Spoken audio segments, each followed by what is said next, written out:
Starting off with Esther, I had an idea that listened to messages that she presented at church and thought this is pretty good because she's got a very unique perspective on things.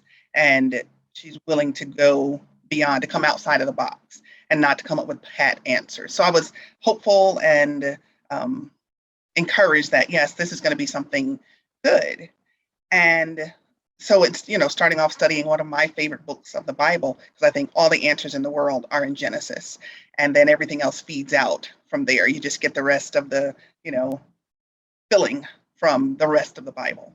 And so I was excited for that. And we got into the study, and I may be saying something someone else said, but you start off and, used to just filling in answers. Let's get the answers, let's get the right answers, and let's, make sure that we know what's here. And so my beginning is not the same as my ending. So, and I think that's what a lot of people will see. I am one who goes to the end of the book.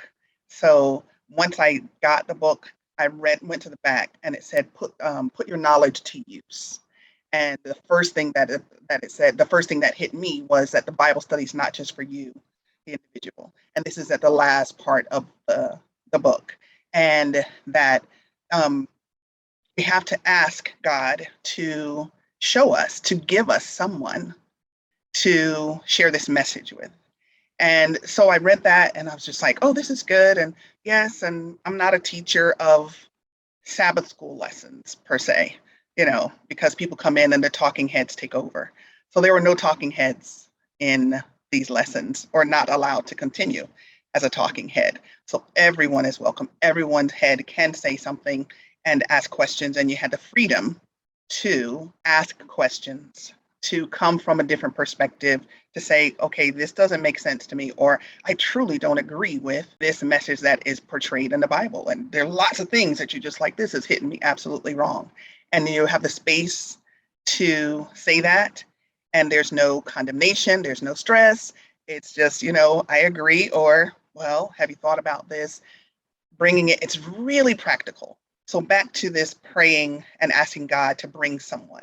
One of the faith challenges, which I love, the practical part of life, like show me something, make it plain, bring it home to me. How can I use this when I leave this lesson today? Or how can I use this tomorrow? Not, when we get to heaven, we'll sit back and talk about it. And the answers and the challenges that were given that was it. And one of the challenges, I have a Post-it that I keep here on my desk every day. And it just says, pray. Two parts of the challenge. One was to pray for God to send you someone with whom you were to share this message. And the other part was all gravy. But that part hit, and I began to pray as a result of the challenge. I began to pray for God to send someone. And so I started a new job, didn't apply for the job, got the job, went through the interview. They didn't even want to ask me questions. They were sold from the moment I got in the door. I'm like, this is odd.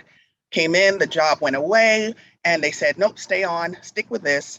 And all of this to say, got into this position, and God brought me to that place as a result of prayer, because the trainer for my job that I didn't apply for, that I really wanted, because this was the company I wanted to work for, was a woman who was studying at home on her own, became a believer, a Seventh-day Adventist believer, just from watching messages on YouTube, and had never had a conversation with another Seventh-day Adventist. And we began to talk and study. And so she was one of the people that God gifted to me. And she is now studying, and she's now a part of our ministry for church. She is now active, and with lots and lots of other women and believers, male and female, young and old, who are following Christ. And she did go through the Genesis study and is preparing to share it with someone else. So the transformation came where my confidence grew, that I could ask God for something as simple as a soul. And he doubled it, because he gave me two.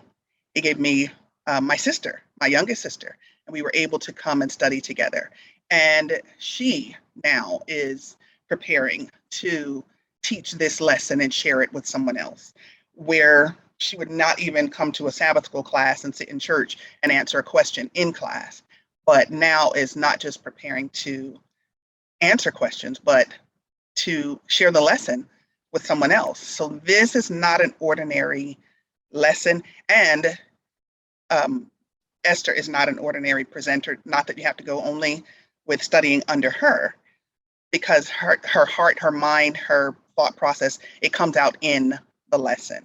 So it's very well put together. I love the challenges. I love the real world answers that you come up with, the real questions that say, can I take this to someone who is mad at God? Yep, I can bring them to come and study with this. Can I come and bring this lesson to someone who is absolutely sure they have it all together? Yes, I can bring it to them, and they can come and study and still learn that they have more to learn and come on the same level. And everybody, it's a leveling ground. It's a leveling ground. So it takes us to the cross, which is the leveler.